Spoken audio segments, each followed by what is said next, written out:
یہ کہاں لکھا ہے؟ حضرت عمر یکم محرم الحرام کو شہید ہوئے. کہاں لکھا ہے کہ حضرت عمر کی شہادت یکم محرم الحرام کو ہے اور اتنے اہتمام کے ساتھ یہ دن آپ منا رہے ہیں؟ میں نے کہا پہلی بات تو یہ اگر کہیں بھی نہیں لکھا تو کیا لازماً اسی دن منانا ضروری ہے؟ عمر تو وہ ہیں جن کے بارے میں میرے قریب نے فرمایا عمر جس دن تیری روح نکلے گی تیرے اوپر اسلام روئے گا. اتنا بڑا بندہ ہے عمر. اگر نہیں بھی ہونا ایسے ہے لیکن اگر نہیں بھی مثلا میں مثال دیتا ہوں جس زاویے سے سوال کیا گیا ہے میں اسی زاویے سے جواب دیتا ہوں. میں مثال دیتا ہوں کہ حضرت امام حسین رضی اللہ تعالیٰ عنہ کا یوم شہادت اب ہے 10 محرم الحرام کو. تو کیا آپ یکم محرم کو منائیں گے تو نہیں منا سکتے؟ 20 محرم کو منائیں گے تو نہیں منا سکتے؟ تو یوم شہادت آگے پیچھے منایا جا سکتا ہے. جب کسی کا یوم شہادت آگے پیچھے منایا جا سکتا ہے تو پھر فاروق اعظم کے یوم شہادت پہ انگلی کیوں؟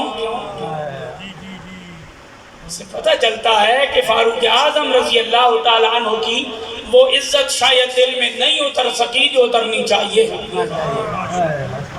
دوسری بات کہاں لکھا ہے؟ سیدنا فاروق اعظم رضی اللہ تعالیٰ عنہ.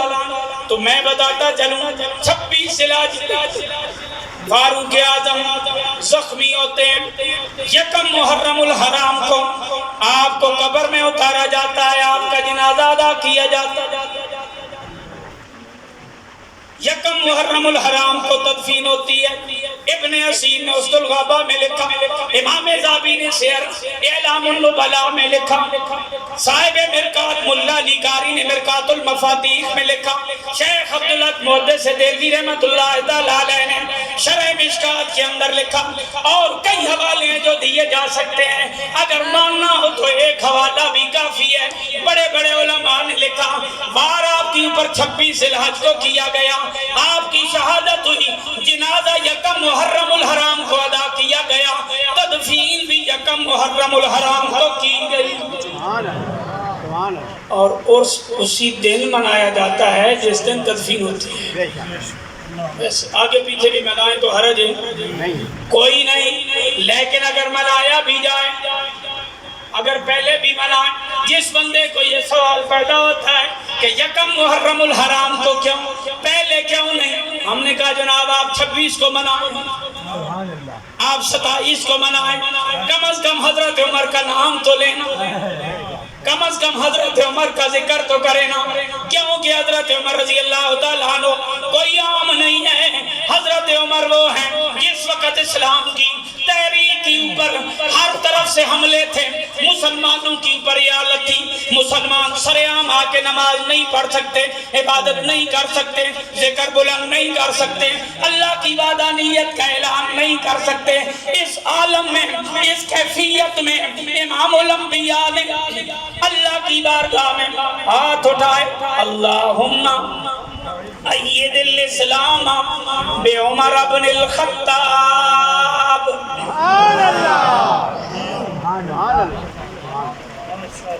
اے اللہ عمر بن خطاب کے ذریعے اسلام کی تائید فرما. اللہم اعز الاسلام بے عمر ابن الخطاب. اے اللہ اسلام عمر کے ذریعے اسلام کو عزت عطا فرما. اجابت نے بڑھ کر گلے سے لگایا, دلہن بن کے نکلی دعائے محمد,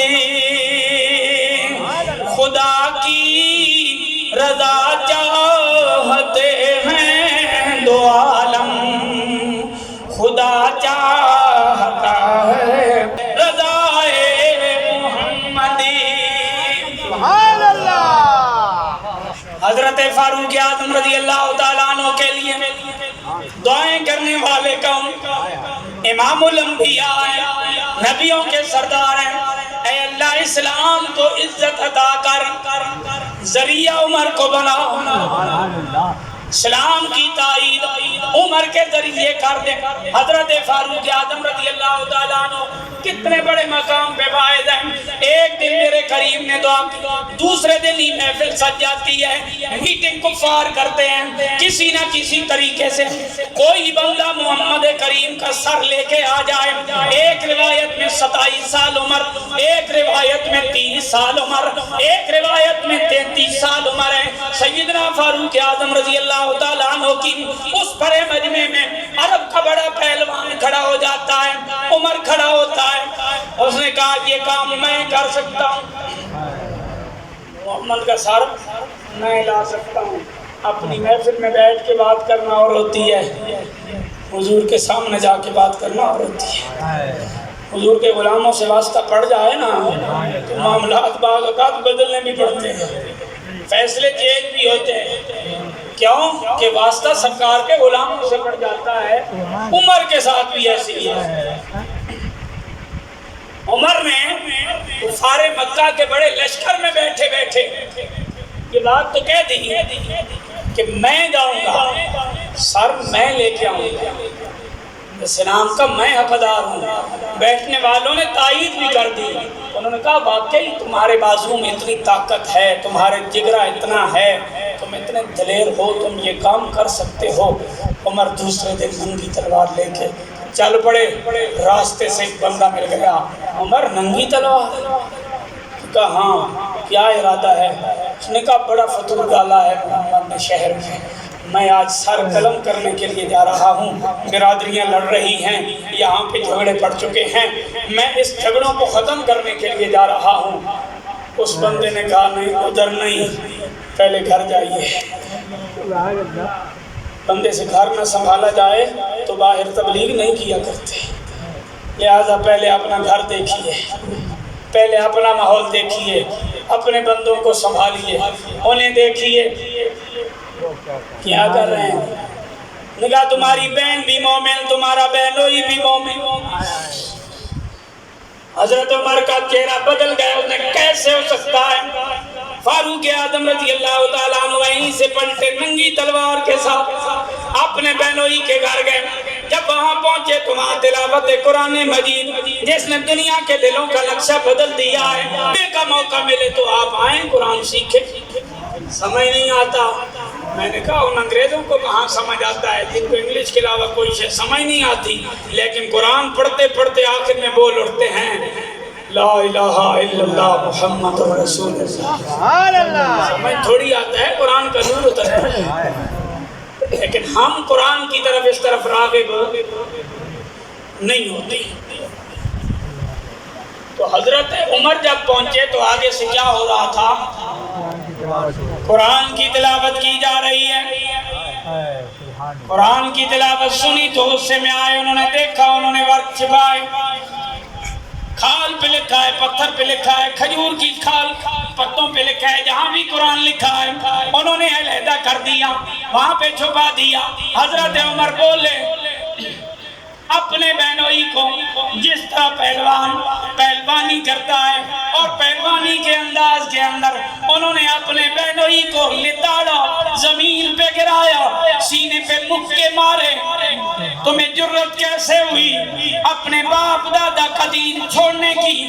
تم نے باپ دادا کے دین کے خلاف بغاوت کیوں کی ہے؟ بہنوئی نے یہ نہیں کہا نہ مارو، میرا تعلق اس گروہ سے نہیں ہے، یہ نہیں کہا۔ سمجھ آئیے نہیں آئیے؟ نہ مارے، میرا تعلق ان سے نہیں ہے، میرا تعلق تو انہی سے ہے۔ انہوں نے یہ نہیں کہا کیونکہ ان کے دل میں قرآن پورا اتر چکا تھا، لہذا انہوں نے کہا یہ تمہارا کام ہے مار جانا، ہماری ذمہ داری ہے مار کھا جانا، باقی رہا دل کا فیصلہ یہ کریم کی گلی میں ہم دے چکے ہیں۔ جب بہنوئی کو مار پڑی، بہن سامنے آ گئی، ان کا عمر یہ کیا کر رہے ہو؟ بہن کو بھی حضرت حضرت عمر نے جو تھپڑ مارا اتنے زور سے لگا حضرت فاطمہ کے منہ سے خون بہنے لگ گیا، خون کا فوارہ باہر آیا، وہاں بھی تو خون وہی تھا۔ حضرت عمر کی بہن بول پڑی، اس نے کہا بھائی تمہیں غلط فہمی لگی ہے، ہم مار سے گھبرا کے دین سے ہٹ جائیں گے۔ عمر سن لو، جان تو جا سکتی ہے، ایمان نہیں دے سکتے۔ یہ ہے کیا؟ کون سا نشہ ہے؟ اتر ہی نہیں رہا۔ اس نے کہا اچھا ایسے کرو جو تم پڑھ رہے تھے مجھے۔ سبحان اللہ، سبحان اللہ۔ ان کا ایسے نہیں، پلیتوں کو نہیں دیتے، پاکی پہلے کرنا پڑے گا، منہ ہاتھ دھو کچھ صاف ستھرے ہو۔ حضرت عمر کے سامنے جو ہی سورہ طٰہٰ کی آیات تلاوت کی گئی نا، حضرت عمر کی آنکھیں برسی جس طرح سامن برستا ہے، اس طرح تقدیر چینج ہوئی، دل کی دنیا بدلی۔ عمر بولے اب مجھے کریم کے قدموں میں لے جاؤ۔ سیدنا فاروق اعظم رضی اللہ تعالیٰ عنہ اسی تلوار اسی الیے میں جب دار ارقم کی طرف گئے، بعد سے ابا نے بتایا جی عمر آ رہے ہیں تلوار ہاتھ میں۔ حضور کے چچا حضرت امیر حمزہ رب کا بڑا شاہ سوار ہے، بڑا پہلوان ہے۔ آپ نے کہا ارادہ ٹھیک ہوا تو ویلکم، ارادہ ٹھیک نہ ہوا تلوار بھی اسی کی، گردن بھی اسی کی، یہیں پہ فیصلہ کر کے رکھ دیا جائے گا۔ سیدنا فاروق اعظم رضی اللہ تعالیٰ عنہ جس وقت وہاں پہنچے، میرے کریم آگے بڑھے، آپ نے حضرت عمر کو پکڑ کے جھنجھوڑا، فرمایا عمر کیا ابھی ہدایت پہ نہیں آئے؟ سیدنا فاروق اعظم رضی اللہ تعالیٰ عنہ کہتے ہیں یا رسول اللہ کلمہ پڑھنے کے لیے حاضر ہوا ہوں، غلامی کے لیے حاضر ہوا ہوں۔ میرے کریم نے اپنی چادر اتاری، زمین پہ بچھائی، فرمایا عمر یہاں بیٹھو، اسلام میں آنے والوں کو ہم یوں عزتیں عطا کرتے ہیں۔ فاروق اعظم رضی اللہ تعالیٰ عنہ کو میرے کریم نے اپنی چادر پہ بٹھایا، حضرت عمر نے کلمہ پڑھا۔ اس وقت نعرہ تکبیر کی آواز سے پورے مکے کی زمین گونج اٹھی۔ عمر نے پہلا اعلان یہی کیا جھوٹے خداؤں والے سر عام بتوں کے آگے جھکیں، سچے خدا والے کیوں نہ جھکیں، لہذا آج کے دن سے عبادت خانے کعبے میں ہوگی۔ پہلا دن تھا اس دن جس دن عمر اسلام لائے، اور اسی دن حضور نے حضرت عمر کو یہ فاروق کا لقب عطا کیا۔ سبحان اللہ۔ حضرت عمر کا مقام دیکھنا ہو تو صرف اس ایک حدیث سے آپ اندازہ کریں۔ حضور نبی ہے، حضور آخری نبی ہے، سبحان اللہ۔ حضور کے بعد کوئی نبی نہیں ہے۔ جو بندہ کسی نبی کا تصور بھی کرتا ہے، سوچتا بھی ہے، اسلام سے کوئی تعلق نہیں۔ ختم نبوت وہ منصب ہے میرے قریب کا، حضور کے بعد کسی نبی کی کوئی گنجائش نہیں ہے۔ لیکن حضرت عمر کے بارے میں حضور نے یہ فرمایا ہے، فرمایا لو کان بعدی نبی لکان عمر ابن الخطاب۔ میرے کریم نے یہ بیان کر دیا ہے، فرمایا اگر میرے بعد نبی ہوتا، اگر میرے بعد نبی ہوتا تو عمر نبی ہوتا۔ یعنی عمر کے اندر یہ کوالٹیاں، یہ گیٹس، یہ کمال اللہ کریم نے رکھے ہیں۔ حضرت فاروق اعظم رضی اللہ تعالیٰ عنہ کے مقام اور منصب کا، شان اور عظمت کا اس بات سے اندازہ لگا لیجئے، میرے کریم نے فرما دیا، فرمایا اگر میرے بعد نبی ہوتا تو عمر، سبحان اللہ، اگر میرے بعد نبی ہوتا تو عمر نبی ہوتا۔ یہ بھی بتا دیا کہ میرے بعد نبی کوئی نہیں ہے، یاد یہ بھی بتا دیا کہ عمر کا مقام ہے کتنا اونچا۔ اس لیے آقا کریم صلی اللہ علیہ وآلہ وسلم حضرت عمر کے مقام اور مرتبے کو اس انداز میں واضح کر دیا۔ کسی شاعر نے بڑا خوبصورت جملہ بولا، اس نے کہا ہے سچا نور البشر دا کلمہ، سبحان اللہ، ہے سچا نور البشر دا کلمہ، نہیں دا کلمہ امر دا کلمہ، سبحان اللہ، ہے سچا نور البشر دا کلمہ، نہیں دا کلمہ عمر دا کلمہ اگر نبوت ختم نہ ہوندی دنیا پڑھ دی عمر دا کلمہ اگر نبوت ختم نہ ہوندی دنیا پڑھ دی عمر دا کلمہ. تو حضرت فاروق اعظم رضی اللہ تعالیٰ عنہ 10 سال آپ کا دور حکمرانی دور خلافت رہا ہے اور 10 سال میں 22 لاکھ مربع میل تک آپ پہنچے. 5000 سے زیادہ مساجد آپ نے تعمیر کرائی ہے. ہزاروں مدارس آپ نے کھولے ہیں. سینکڑوں شہر آپ نے آباد کیے ہیں. اور وہ قانون جو حضرت عمر نے اس دور میں بنائے آج بھی دنیا کے کسی کونے میں حکمرانی کرنے والے روشنی انہی سے لیتے ہیں. سیدنا فاروق اعظم رضی اللہ تعالیٰ عنہ کے بارے میں میرے کریم نے فرمایا عمر جس راستے سے چل رہا ہوتا ہے شیطان راستہ بدل کے گزر جاتا ہے. یعنی عمر کو اللہ نے وہ روب عطا کیا ہے جس سے شیطان بھی ڈرتا ہے بھاگتا ہے.